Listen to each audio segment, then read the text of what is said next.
Yo, what's going on, everybody? It's your man Chuck Creekmur, aka Jigsaw, here at WonWorld Studios for allhiphop.com. And we have the record holder for the longest story on all hip hop in our whole history. Immortal Technique. 3,000 plus words in one article. It's never been broken. That was the one about Haiti? Man, this was our very first article we did on you. It was definitely crazy. Yeah, so I want to welcome you here. And before we even get going with the interview, I want to show you something.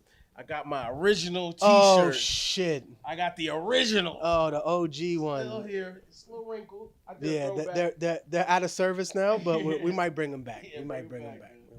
Definitely. So big salute. Thank you, brother. I'm guess a fan is the word. Appreciate that. Yeah, definitely. You know, like it's more like a comrade thing in my mind. Like to you, it might not be, but to me, it is. But I'm glad to know that you're coming back with new music. It's been a long time. Yeah, it's 5-6 years. Yeah. So talk to us about, first of all, this new music. What prompted you to come back, so to speak? I mean, I think that for me, I was sitting on a bunch of songs, stuff that was from this era, stuff that I wrote a couple of years ago, and all of the themes of music kept resonating with what's going on today, right? And I feel like that's the difference between people who make timeless music and individuals who ambulance chase styles or trends or things like that. And I feel like the direction that, especially me as a New York MC, it was very different for me. I had advantages other people didn't have growing up. Like I would just run into all the superstars. Like, you know, I tell people all the time, KRS-One did like an impromptu show at Grant Projects one day, and we were just there, and he would talk to people afterwards, or there would be people that would come from outside the community, or Crazy Legs, or Kool Herc, or people that would just be in Harlem all the time. And so to me, I never lost my love for it. I've been, you know, still touring. Those 5 years that I didn't make any new music, I did like 3 or 4 guest appearances. I did 5 world tours. So I've always been a global act, right? I've done every continent except Antarctica. But to come back, I felt like the music was so relevant for this time. I felt like it was either, what am I going to do with these songs? Throw them away? You know what I mean? Or am I going to put it down and then come back? And people have been harassing me, nagging me. But I'm going to be honest with you. I really got motivated after my grandmother passed away. Okay. I had been working on it here and there seasonally with one of the best producers in underground, my brother Southpaw. And man, I think that really put the battery in my back, like somewhere around February, March. And I just said, man, I got to leave something behind too. You know what I mean? She left me something behind, and I appreciated that as a little plot of land. And, you know, we're going to make something grow on that. And it's the same thing here. I have a little plot of land where I put all these lyrics together.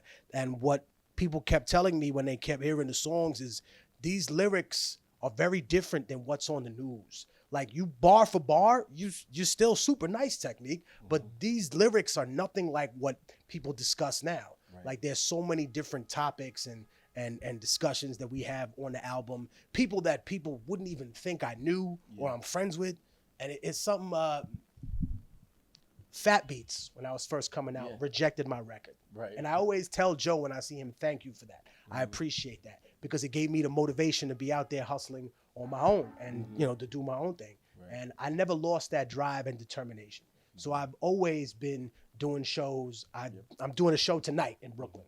Okay. It's sold out. Okay. I'm at the Knitting Factory tonight. If you happen to, you can't buy tickets anymore, but whatever. You see what I mean? It's like you sneak in. Chainsaw gonna sneak in. On October 17th to November 30th, we're doing a tour where we're doing it the old school way. When in hip hop, people used to just perform the music that they had at EOW, at all these underground club SOs, wherever we were in New York City, you know, where girls had the razor blade in the bra, shit like the crazy club, but they would let you rap on stage and it wasn't always a battle. Sometimes it was just a battle of whoever had the best original song. I remind people, it wasn't always like a hate each other open mic. Open mics were totally different. Some were for battles, some were for people that were performing. There was always a DJ contest every time I ever been to a club. So for me, I said, let's take it back. Okay. Let's play it crazy. Let's give them the music. We're obviously going to release one or two things before we leave. So like in the next 3 weeks, we'll have a song from Immortal Technique, something brand new. Okay. And then I'll be on the road performing brand new music. People get to hear it before it drops. Okay. We'll release the record right afterwards. So I think everybody that I've talked to is super excited. Yeah. You know, the fans are coming out of nowhere. You know, and it was something Ill Bill told me when I wasn't at Fat Beats. He was like, yo, not for nothing, Technique. You ain't released a record in like years, but every year it's like more people know who you are. Right. And that's weird. He's like, I never seen that before. And a lot of people have probably never seen that. Yes. So social media has helped you quite a bit, right? Yeah. I mean, you have a pretty loyal following, and you know, you're very profound. When you're not always on there. I know you've taken big hiatuses, but it's like when you come back, it's like you never missed a beat. Right. No, I think that the thing is this. I've always tried to keep a very conversational tone with the support base that I have. So if someone asks me stuff, you know, even if it's a critique, I used to go off the handle and laugh, but now I look at things and I take them with a grain of salt. And I say, okay, man, and I've engaged with people on there. I find it interesting, but at the same time, I think that it could be extremely addictive. Yep. Right. Absolutely. And it also really, really does speak to a person's inner psychology. And what I mean by that is, if you are one of these people that, like myself or anybody else in the world, who's ever found yourself only responding to the negative comments and not thanking every person that put a positive comment on, that doesn't speak volumes about that person, that idiot, that faceless, nameless, racist profile. That speaks volumes about you. Right. You need to say, hey, man, am I showing the same amount of attention to the people who love me as the people who hate me? Right. And that's something that a lot of human beings struggle with, whether you know it or not. Yeah, right? Definitely. And they say it takes 7 positive comments to counter 1 negative one. Well, I mean, there's something called manufactured consent that we have on the internet. Okay. Or we used to get it where, you know, labels would refresh the page by pressing like Alt 4 for the website, whatever it was. Yeah, F12, whatever niggas on there, trying to get 14,000 impressions one day, right? Everybody's always cheated. The label used to call, when they had a staff, would call Hot 97, 58 calls in 1 minute for one particular song. Yeah. So everybody always had some kind of cheat sheet to do it. Underground hip hop, I think, was different. It was the only art form where it was just the rawest of the raw. A stage, a microphone, and nothing else. Yeah. And that was it. Right. But, you know, I did make a record called The Middle Passage in a very, very turbulent, you know, very racist, very, very politically unstable climate here in America. And there was a lot of research that went into this record. Like, I'm gonna be honest with you, the years and years that I've had where people haven't seen me do nothing, I've been meeting and talking with people that have taught me so many different aspects of it. Right. Like, just off the cuff, because we're here, and I know that I'm very appreciative that we have Black media. But one thing that I learned during the course of The Middle Passage is that over 10,000 individual instruments were destroyed purposely by Europeans during the Middle Passage that African people invented. And what I think is important is that every single person that's watching your show right now never learned the alphabet through a numerical system. Right. They learned everything that they have, A, B, through a scale. Everything that you've learned as a person, as a human being, was taught to you before colonization through music. So all the songs that we hear now about whether someone's having fun or in a club, I think that anthropologists, social scientists are coming to the conclusion that African and indigenous people use this music as a lesson. Oh, here's a song about what it really means to be a man and responsibility versus blind masculinity, or what the punishment is, or these kind of fairy tales and songs and these stories and these allegories that have a true and powerful meaning. And what a lot of people believe is that the sounds that were reclaimed by jazz, R&B, and hip hop are those lost melodies that come from those people. And that's an incredibly powerful thing to point out. And when you look at it, you have to recognize the history of especially West Africa at that particular time. And also the fairy tales that have been told in conjunction with the slave trade. Oh, African people all sold themselves into slavery. Well, okay, but you would never make the assertion that people in the Holocaust were bad people, so some of them deserve to die. What you're doing is creating a buffer purposefully so that you can create an excuse factor for what happened. Right. And the reality is when you look at the inner workings of the Middle Passage, you'll realize that some of these smaller kingdoms in West Africa owed some kind of allegiance to the larger empires of Europe because they had been fragmented at the time.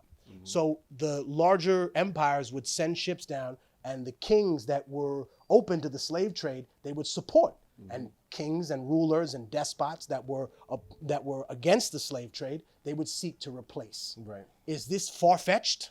Right? Y'all niggas think that there's a rapist sicko in the bottom of a pizza parlor, but it's far-fetched to think that this shit is going on globally around the world, and this is how we got here. I think that history for a lot of people is a group of lies that a lot of individuals have agreed upon, so they don't take it seriously.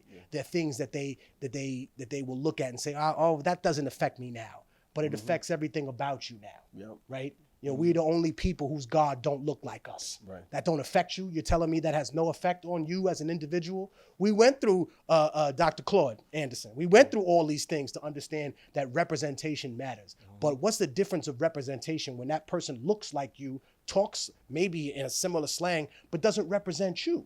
It's trotted out to simply point out other people's points when it's not really affecting you or your people. Right. You know, so that's another thing that we in the modern era have to kind of contend with. Okay.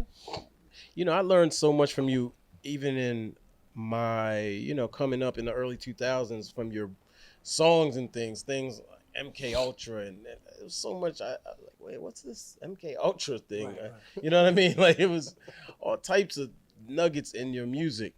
How are you going to bring that to the table this time? Is it going to be similar to that era, or is it going to be different or updated, or what? Well, I mean, I think the record is a very brutal one. Okay. Right? It's like a very, very ruthless. Like, for the people who were the fans that were like, what kind of record are we get? Is this like a happy, sing-songy, revolutionary thing? Like, is that what we're doing? I'm like, listen, I get it. There's a caricature about people that fight for social justice in America.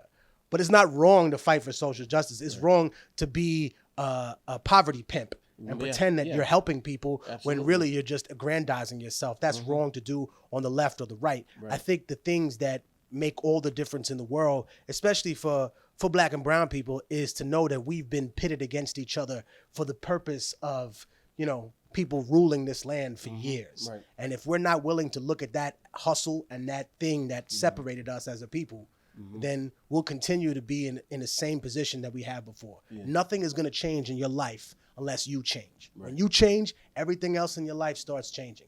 But we have been through the same cycle again and again, pitting one person against another, right? It's a simple move. When you have two problems, you put them together and you let them solve each other. In the 1960s and 70s, you had a Black Panther movement. You had a lot of angry leftist white people. What do? Draft them all and go send them to fight them people that you hate in Vietnam. One problem solves the other.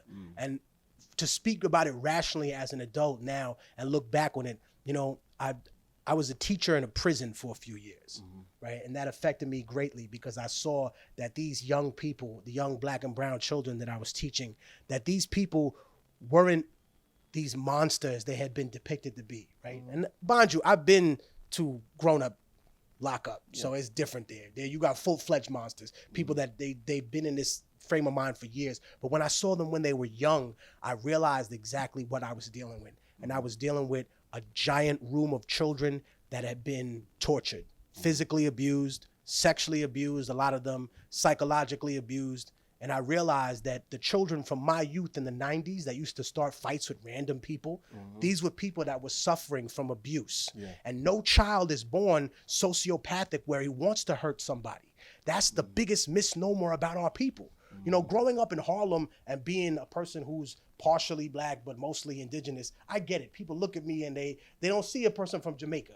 They don't see an ancestor from Trinidad. They see a Latino, a person. But being that I grew up in Harlem around people, that doesn't make me an expert on anything black automatically, but it does give me the understanding of saying I look at people like human beings. A little kid runs around a corner, a white lady grabs her purse. A little kid runs around a corner in Harlem. I start thinking, what's this little motherfucker running from? Yeah. You look scared. I'd automatically look at you like a person, like something that other people don't do. Right. I'm worried about you. You know, a sister don't talk back to me on the street. I know why. It's because she's been sexually harassed since she's 11 years old. Yeah, absolutely. And growing up in a big city, you not a man, really, until you recognize that all the women in your family are hearing disgusting things from grown-ass men from the time they 10 years old. Right. And the saddest, scariest thing about being a parent in a big city is that you realize not every kid gets molested, but every kid gets tried.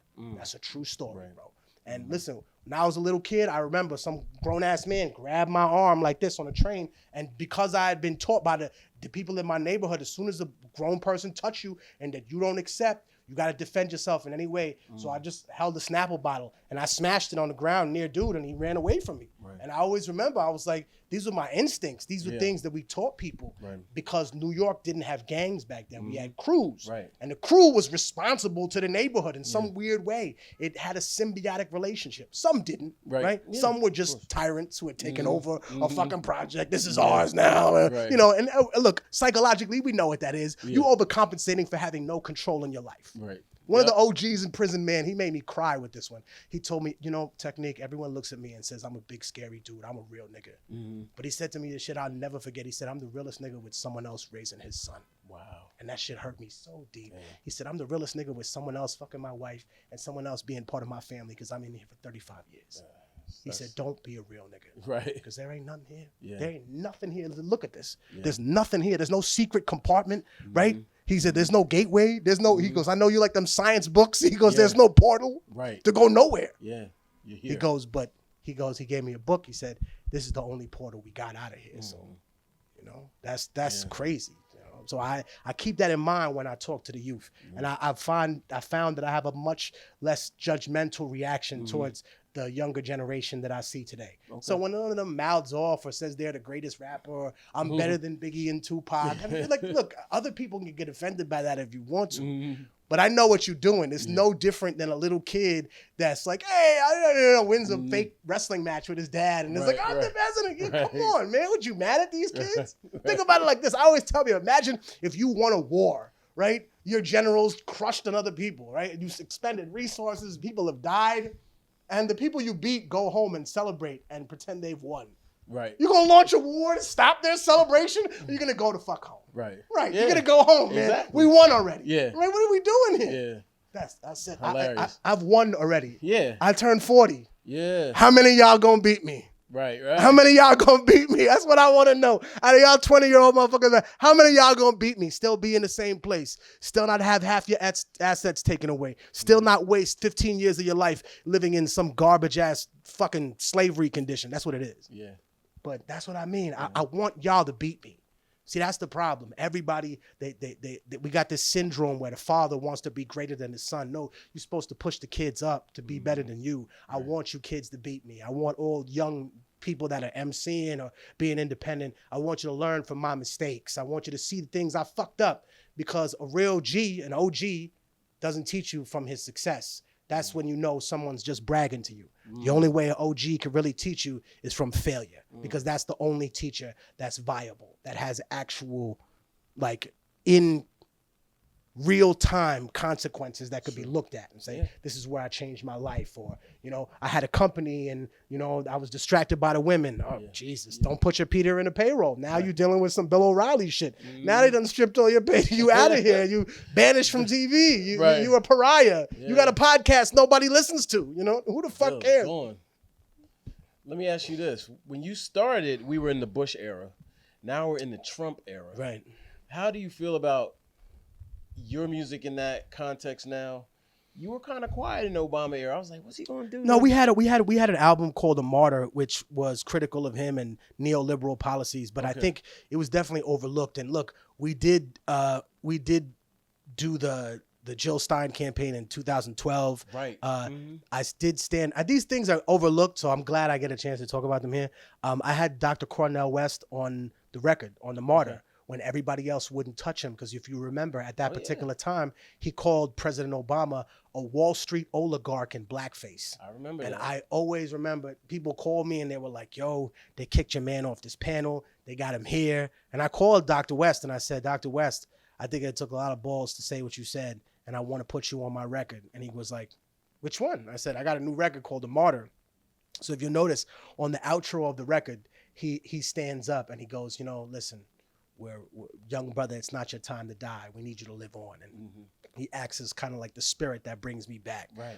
So yeah, we were definitely incredibly critical of that period of time. And I think re-examining Obama's legacy, you'll find a lot of things that are, incredibly disturbing. And I think that the correlation is always made, right? Says, hey man, if President Obama had done all the things that President Trump did, if he had baby mothers all over the place and he had failed businesses, he wouldn't be able to be as successful as he did.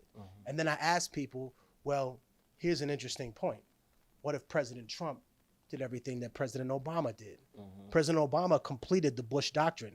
He knocked over Libya and there was a slave market. Oh, I didn't know that was going to happen, I will also think it's interesting that, the Black Lives Matter movement is incredibly present in present time.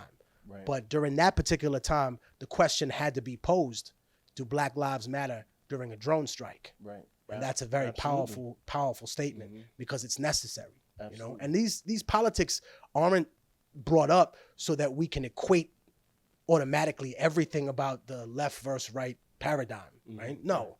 They're brought up so that we can keep in context that we're dealing with the American empire. Right. And when people talk about this country's becoming a third world country, in the sense, yes, because you don't care whether you have a dictator. You just care that the dictator represents what you want. Right. That's been my biggest flaw with Latin Americans when I argue with them. I'd be like, listen, I'm from Peru. We had a military dictatorship. We had a CIA agent who was the chief of staff, Vladimiro Montesino, who's made a deal with narco traffickants. But he was a good dictator because he was fighting off communist people. But here's the question. You were sterilizing women, sterilizing indigenous women in the mountains to lower the population. Right. What part of fucking anti-communism is that?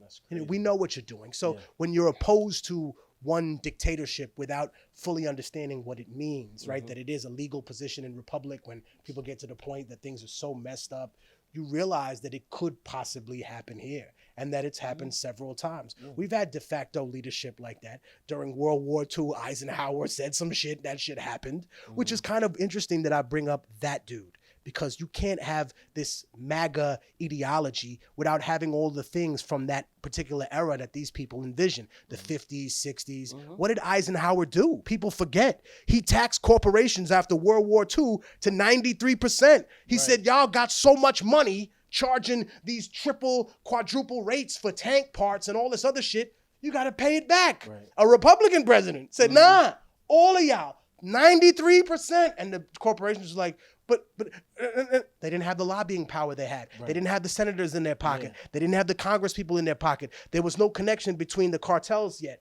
The prison industrial complex, military industrial complex, the drug companies, the press media, all these people, they didn't have the connections that they do now in order to fight back. Now they would be on all these different media sites and then get people from a swath of political perspectives, all the way left, all the way right, to disagree. But at that particular time, this motherfucker had an iron fist and he said, nah, I'm taxing all you 88% next year. Okay, I'll tell you, you want it to go down? 89%.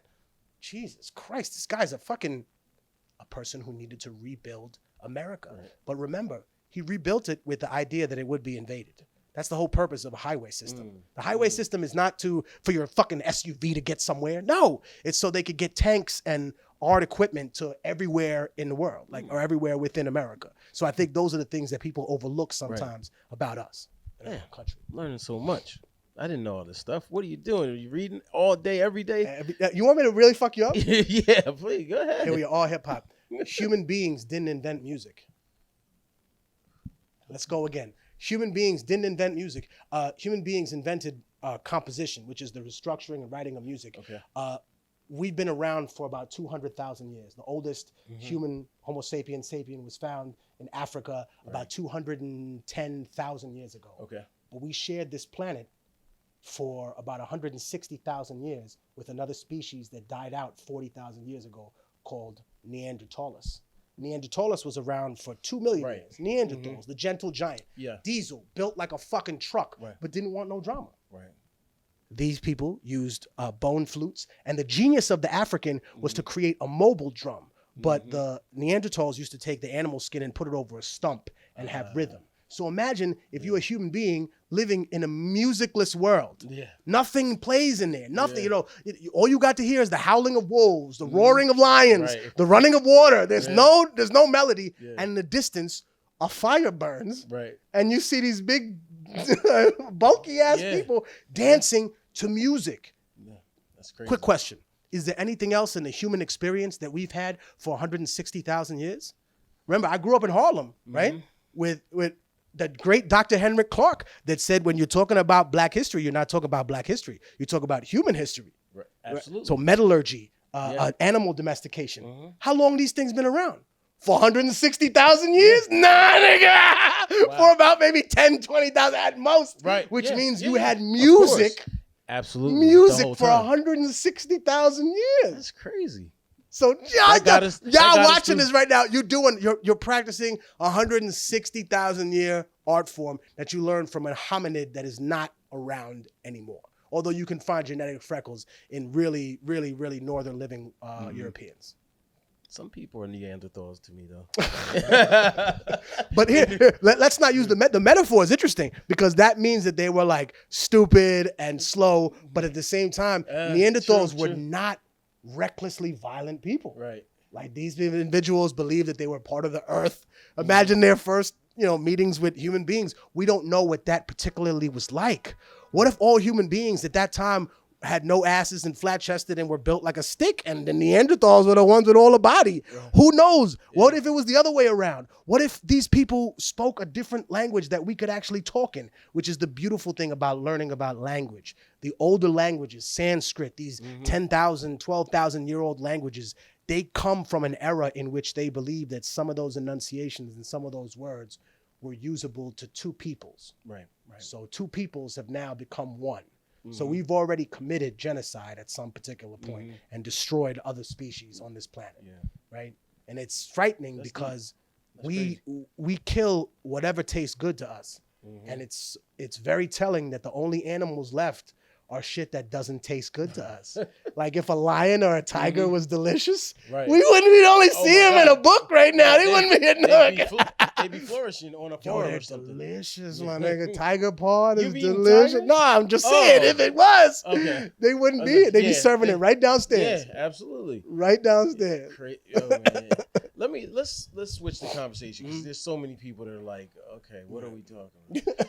You started out as a battle rapper. Yes, I did. Do you still consider yourself a battle rapper? No. Listen, I think that everyone has the heart to battle. Everyone can analyze it. And hey, man, if I were to ever coach a battle rapper, he'd be a monster. Yeah. But I think for me, I'm not saying that it's a young man's sport because there's still a lot of OGs that I see that battle, people that are super nice. But I think for me, when I made the transition to just making music, it was like, okay, this is what I was trying to do in the first place. Yeah. And I think I came from the era in which in New York City, you had to prove yourself to battle. And I think people forget that the prize for battling wasn't just here's some $100 in a jacket. Like, nah, back in the day in New York City, whether you was from the Bronx, Brooklyn, wherever, everybody knew the prize. When you won the battle, you had to come back and perform because the real thing was, can this person really make songs? Is he a real MC or can he just freestyle? That was a huge thing back in my era. Oh, he's just a battle rapper. He's just this. He's just that. Because realistically speaking, we were there to make music, right? We were the young kids that came to the door and told the bouncer, yo, let us in. We artists. Let us in. We artists. all 12 of y'all niggas is artists. Who we got here? The Teenage Mutant Ninja. Yo, niggas always had jokes. You and them 12 niggas gonna come in here. Who's the artist? Right. I'm like, I'm the artist. This is the manager. This is my DJ. That's the stylist. We were there so we could perform, so we could show people that we had depth to the music, that we weren't just a bunch of ignorant individuals that were redlined in a ghetto somewhere. Nah, all of us had some kind of genius. Right. And that's, working in a prison, that's something I obviously discovered. Yeah. We did a workshop called Confronting Trauma Through Writing. And the kids wrote about their life experiences, always in different names. And, it had to be submitted to a school psychologist. So there's a doctor-patient relationship, a doctor-patient confidentiality, because a lot of them are talking about personal traumas that they've had, crimes that have been committed towards them as children. Yeah. You know what I mean? Absolutely. So I think that drawing my inspiration from seeing so many people tell their story, it made me say, hey, man, I got to come back and tell mine and tell people exactly what kind of is going on. So, during this whole time, this whole year, I went back to the basics. So that battle rapper, they're still there. It's still there, that aggressiveness. But I think now, the game's developed very differently, right? Like battle rap is not the same battle rap it used to be. Right. And I think that, there's some people that never get the credit they deserve for pushing the culture in a specific direction. For example, my brother Poison Pen from Brooklyn, Bed-Stuy, Brooklyn. He invented pay-per-view battle rap. People don't know that. And when listen, no disrespect to Smack or ARP before they were in the game, before all these people were doing it, Poison Pen said, hey man, you know what we should do? We should hook up a pay-per-view to this shit. Yeah. And everyone was like, no one's gonna do that. And now you can't have an event without the pay-per-view because it pays for the card in totality. And the cards are crazy now. And the card is crazy now. Money and the actual talent. But also the fact that these brothers probably could have put 2 or 3 albums down with that 2 or 3 battles worth of metaphors. I would tell them, I always tell the battle rappers of this era, I give them their props and I said, brother, I love y'all, but y'all wasting bars. Right. Y'all say these bars once and then you can never use them again, which brings up another interesting point. There's a rapper from the UK, I forget the brother's name, but he took all of his lyrics that he battled with and he made them into songs, which brings up an interesting point. Who owns the intellectual property, America, all the battle rappers here in the United States? Who owns the intellectual property for your music and your punchlines? If you took your punchline and you wanted to create it to something else, would you have to then pay royalties to who? To the streaming service? To the people who threw the battle and gave you money? I'm only saying that because NBC used a line of mine from an old song and didn't have permission. And called my lawyer on the phone and said, hey, man, we had an NBC pilot and someone used a line of yours. Can we work this out? We got like $3,000-$4,000. And I said, sure, we can work this out. I'm not a joke. Come on. But this is my only thing is to say to y'all, brothers, what if somebody in a comedy movie takes a bar from one of y'all? Who gets that money? Is it the MC, the creator of it? Or is it in the fine print now that you've done it? See, that's the interesting thing that I think about. In the future, you're going to have these kind of situations that unfold. It hasn't unfolded now because someone hasn't tried it yet. But we have to push the boundaries all the time. Who owns the artistry, right? We fought for years in hip hop to say, nah, the independent artists, we want to be independent because we want to own the masters, the publishing. But if you're a battle rapper, do you own your bars? Are those even your bars anymore? Right. Or do they belong to the company? Put that out there and ask them. See what they say. How about this? Tell go try making a record with all your bars, right? Yeah. If it hits, you're getting sued. I know y'all getting sued. They getting sued. You're getting sued. Probably. Get a good lawyer. Yeah. Get that upfront money. Get a good lawyer. All right. Now, I want to ask you this. This is something I've always wanted to ask you. I don't think I've asked you this. Now, you were... I don't know if you know this, but you pretty much were leading a revolution.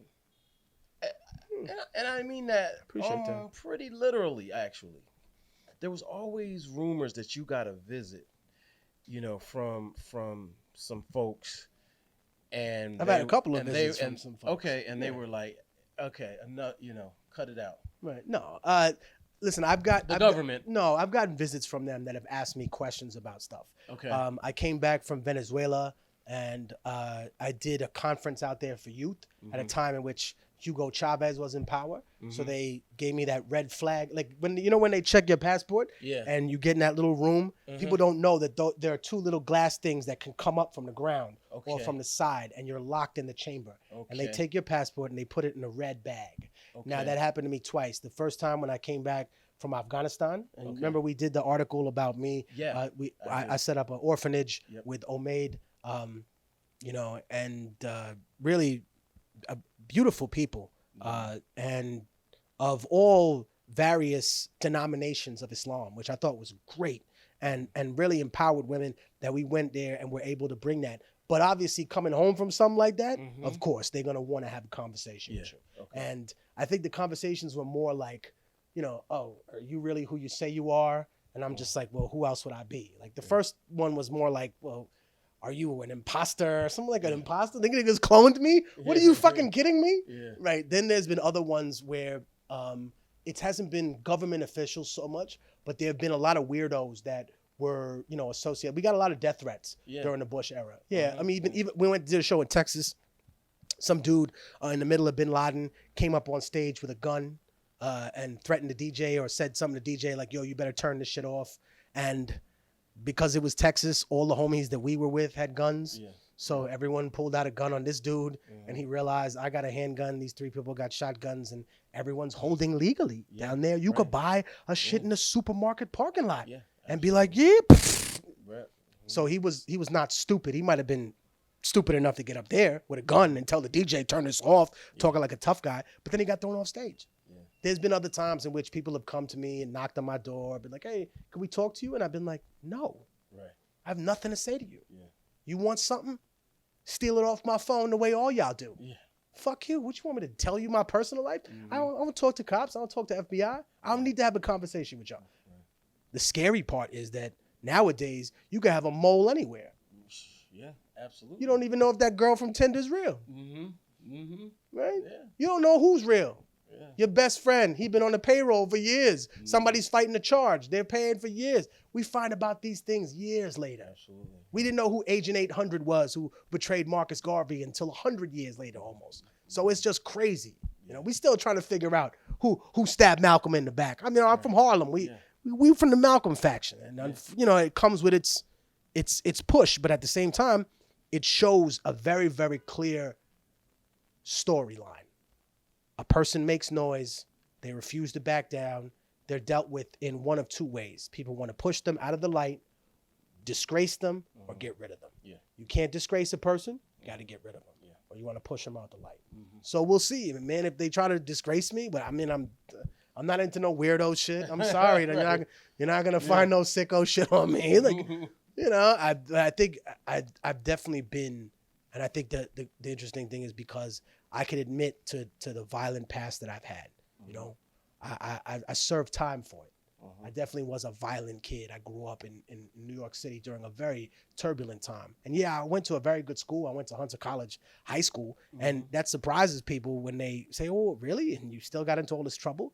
Yeah, because you keep forgetting out there that the sad, unfortunate reality that black and brown men need to face is that when we talk like we're intelligent or when we exhibit intelligence, society tells us that we're soft. Right. So my whole life, I had to fight people because I was smart. Yeah. Like, that's weird to people. They're like, what do you mean? Yeah, in Harlem, every day or every other day, somebody be like, oh, ask that little nigga. He knows how far away the sun is from Earth. Where the gods at? Like, yeah, all right, well, you want to fight. You must want to fight today. Right. So I saw your mother. She working on 42nd Street, right? That used to be an insult. Yeah, now you tell a nigga that, it's like, where? Madame Toussaint? Right, she got a union job? Yeah, right, now they looking at it. But back in the day, you told the nigga that they was hooking. Yeah. Because that was a 42nd Street, for the people who don't know, used to be a whorehouse. And when I say a whorehouse, kids, I don't mean that as a metaphor. I mean there were literal brothels. There were girls hanging out on the street, lifting their leg up like a Bugs Bunny cartoon and shit, trying to get a ride.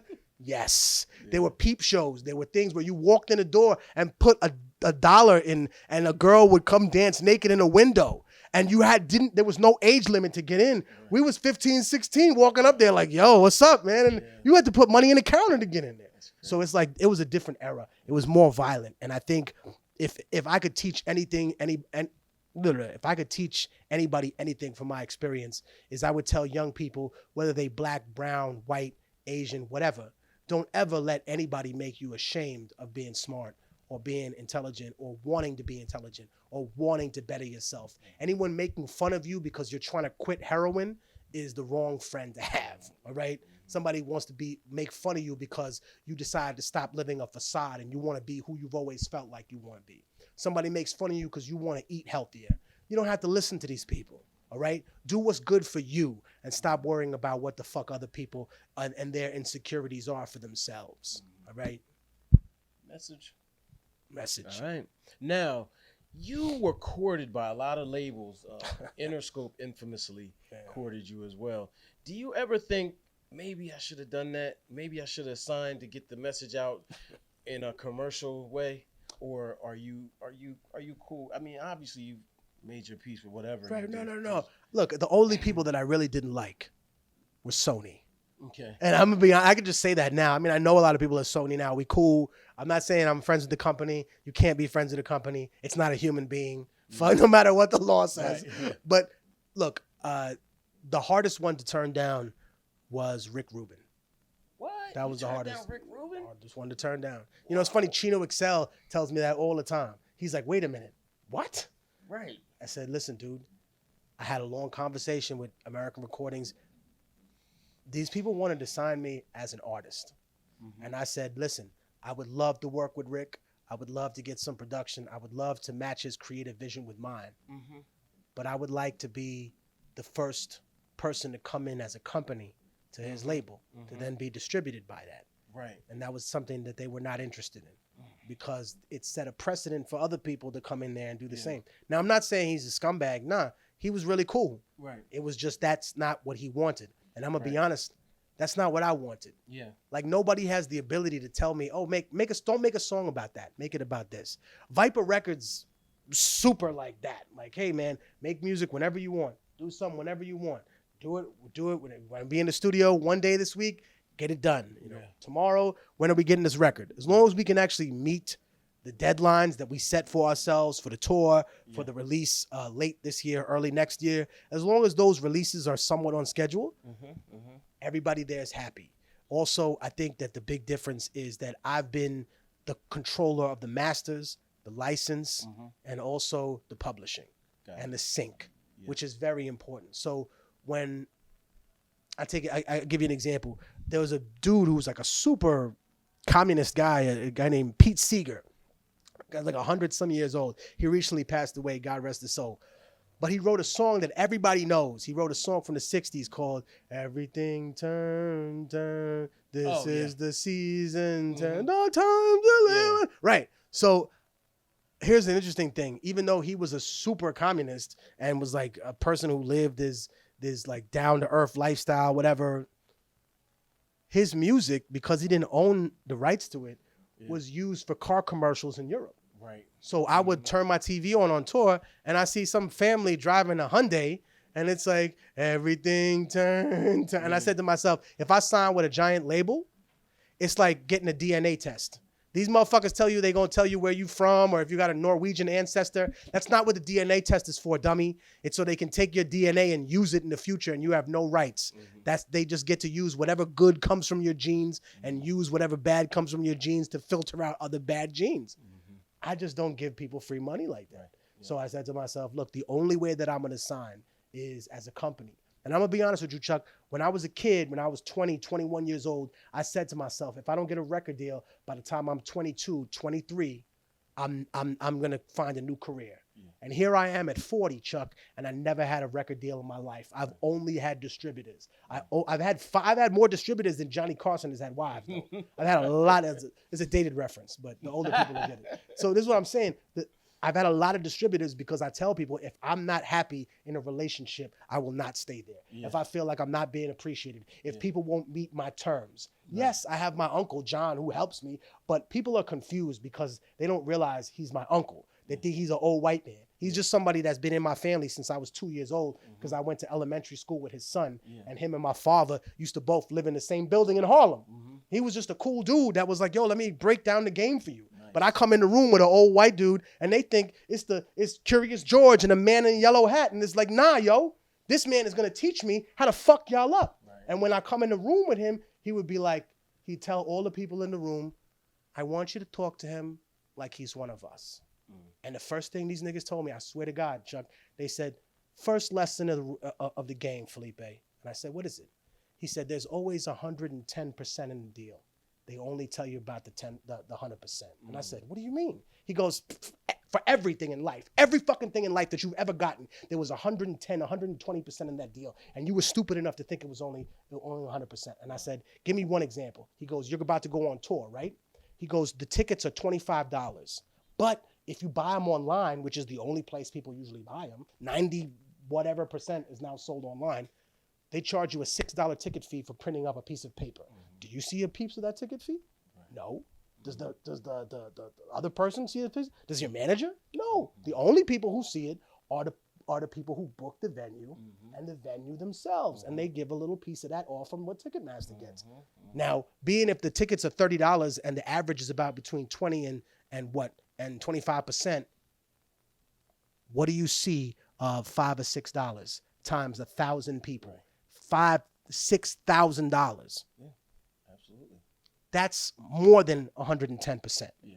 That's what I think some people don't understand. Yeah. There's money to be made on the side of all these things. When you perform in a club as an artist, remember, you're not just selling your music. You're selling the liquor that the club is selling to the people. They're selling your artist food, right? They're giving them parking, none of which you see, but you're all entitled to at some particular point. And there are different places and different tiers who will give you different things. For example, the big giant rock and roll dudes, they don't even have promoters. They buy out the venue. And then they hire promoters like a J.G. Wentworth. And they say, if you need a structured settlement, when you want cash now. They're like, nah, you niggas ain't getting 100% of what you were going to get. Yeah. I'll give you 60% though, guaranteed. Right. So how can a promoter who was going to work for, maybe I'll get paid to, okay, I'll give you $600,000 to promote this show everywhere. And I'm going to rent the stadium. Yeah. The point is not to have a distributor. Right. The point is to get so big that you don't need these people. Right. The point is that when you are ascended to that level, that you don't want those things. Right. Remember, every single thing in hip hop that you have, they're all training wheels. When you get to the point that you don't need them, then you've ascended to the God level status. Oh, I need to hire a service to service the record. When they coming for you and you need the record, hey, here's the record. Oh, yes. Absolutely. It's very different. Yeah. But you have to be able to create that. And we are people who have created a group of ingenious things. So the fact that we've rediscovered and redefined celebrity as to a person that doesn't necessarily need to be the most talented individual in the world, but needs to invest that talent. Right. See, I'm gonna drop another gem. Some people, Chuck, they just born to know how to hustle, right? That's the difference between me and some other people on my block. Some people are born hustlers, but nobody is born knowing how to invest. No one is born knowing what to do with all the money once they get it. Everybody needs to be schooled about that. Right. And everybody I know in the hood makes money. They just don't know how to invest it correctly. It's like when I was a little kid, there was a game system called Sega Genesis. Nobody plays that shit now, but I still have one. And it's funny because the Sega Genesis used to come with a cartridge and a booklet. And a little cheat sheet thing, right? Okay. A booklet which tells you what the controls do and a cheat sheet.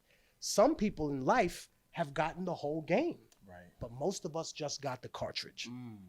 And I'm gonna keep it real with you. I went to Hunter College High School. My sister went to Bronx Science. My cousin went to Stuyvesant, and my other cousin went to Brooklyn Tech. 4 of the best high schools, not just in the city, but in the country.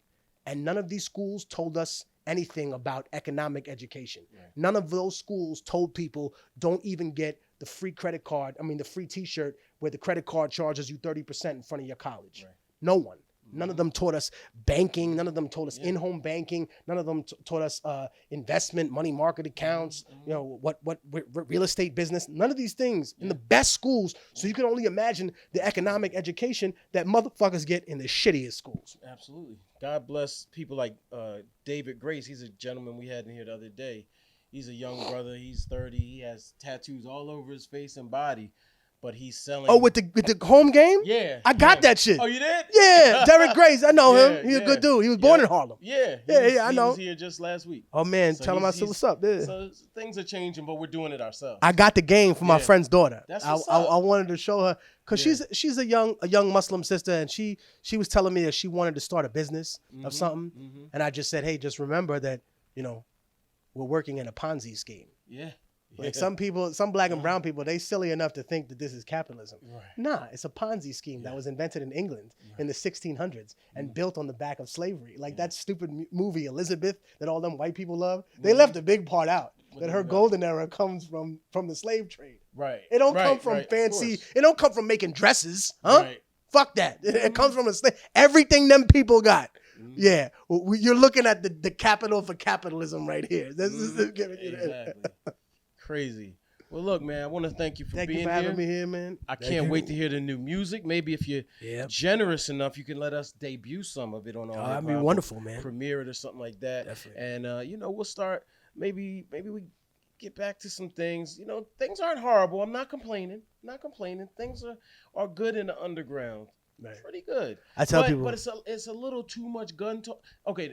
It's not too much gun talk. It's not too much drug talk. But it's not enough of some of the other stuff of substance, in my opinion. And that's what I feel the streets need, in addition to the other stuff. You know what I'm saying? I think one of the most powerful things that I heard anybody say is that there just needs to be a diversity in the content. You could write music about everything. For example, every movie that we see, everything that we've ever seen is about death and coping with it. Yeah. Star Wars, Indiana Jones, somebody always dies, somebody's missing from someone's life. Yeah. Right? Yeah.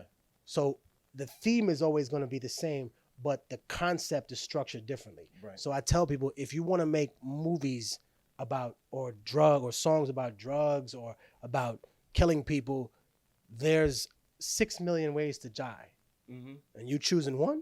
Right? 6 million ways to die. You got 6 million ways that you could talk about drug addiction. You could put yourself in the shoes of the addict. Absolutely. You could put yourself in the shoes of the person who sees another person addicted and is trying to help them. You could put yourself in the shoes of the people like we did in Peruvian cocaine, where we had everybody play a different role in the drug trade. So it's like the thing is, I don't tell kids and the kids and young people watching now, it's not that I'm as an elder, I'm not mad at anything you're doing. I'm just telling people I would like to hear a story I haven't heard yet. Yeah. Tell me about the time where you was selling crack or heroin to a pregnant woman, or you sold drugs to somebody that you knew you loved and you knew was trying to get off them. You know what I mean? And tell me about the guilt that you felt because of that. Or how about this? Tell me about your lifestyle being glorified and then realizing that you don't make more money than an assistant manager at Applebee's, right? Like you sitting there doing all this dangerous shit, but you're not reaping the rewards that they advertised on television. Right. What is the game really like? Huh? Is there any loyalty? Right now we had a dude ratting on people, and is there a gate for that? Do people get to come back from that? Takashi? It doesn't matter who it is. Anybody. Right, but anybody who's playing that game, yeah, is there a way back from that? See, that's the interesting thing to me, and I only looked at as an observer through time, because hip hop in the past was very different than it was now in terms of who it accepted. Absolutely. First of all, hip hop used to be wild homophobic, yep. Right? It would be like, we wouldn't even want to hear a person like that. Right. And now I think it's created a lane where it's like, all right, if you're nice, you make music, it's music now. Yeah. It's like, all right, you don't need to be this nasty, scary person that we know that half of y'all weren't. Back in the day. Yeah. Right? Because we know that some of the meanest, most grimiest people were people who made music about whatever. You know what I mean? You take people who weren't like, right. Definitely. These are the people running around with 30-man entourages with guns up the wazoo. So it's like, we want to make sure that the kids understand that there is dimensions to it. And I just want them to not limit themselves to one dimension. That's all. I want them to explore as many dimensions as possible, because we had 10,000 instruments stolen from our people. Huh? Why don't you try rediscovering one of them instead of playing with the same ones that everybody else dug up? Salute, my brother. Thank you. Ready? What's going on, everybody? We're here with Immortal Technique. we're continuing our conversation. However, I wanted to stop the original interview and start a new one with top 5 dead or alive. Who are your top 5 dead or alive? And they don't have to be new. Old. All right. I think though for me, it comes down to the people that taught me the fundamentals. Okay. So that's who I would go off of. I would say, obviously, Rakim, Kane, KRS, G-Rap. That's my man. G-Rap. And to close out, although I could interchange it, I would say Slick Rick. And Okay. only because he's such a humble person when I met him. Mm-hmm. And also because the art of storytelling is very big in what I do. Yeah. And there's actually a couple of new songs that are story rhymes of the. I don't want to spoil it. I'm not gonna put spoilers here, but there's some crazy songs that are stories on the new album, and there were people that I don't think someone could picture me doing a song with. But it all came out organically. Come on, and tell us. I can't. That one I can't do. But I put it this way: you'll be the first ones to know about it. All right. And the good thing is that people would say, "Nah, this him and him." Right. But the way we met, the way the song came together, and what the song's about, Okay. is just something that's so much of a coincidence that I don't believe in coincidence no more. Okay. Right? Okay. But yeah, those are the top guys, and I only say that because I also met them when I was young. Okay. So that was also probably a big factor in me describing, whatever it was that they brought, Mm-hmm. like just in terms of music and in terms of readiness, Okay. to be a 12-year-old kid, backstage at the Apollo helping my friend's father carry stuff, and to get to see, legends perform on the stage. Mm-hmm. By the way, the Apollo when you were a little kid looks giant. Yes. It looks like a fucking, oh my God, this place is amazing. And now I walk in, I'm like, the Apollo, this green room is tiny. Right. The fucking stage is small as hell. I still love the Apollo. I Me go too. there. I sneak in. For those of you who don't know, I'm at the back left when they do amateur night. I'm all the way on the left in the back laughing. Hilarious. Thanks a lot, bro. Thank you, my friend. What's up, man? This is Immortal Technique, and right now you're watching all hip hop. You know what it is, baby.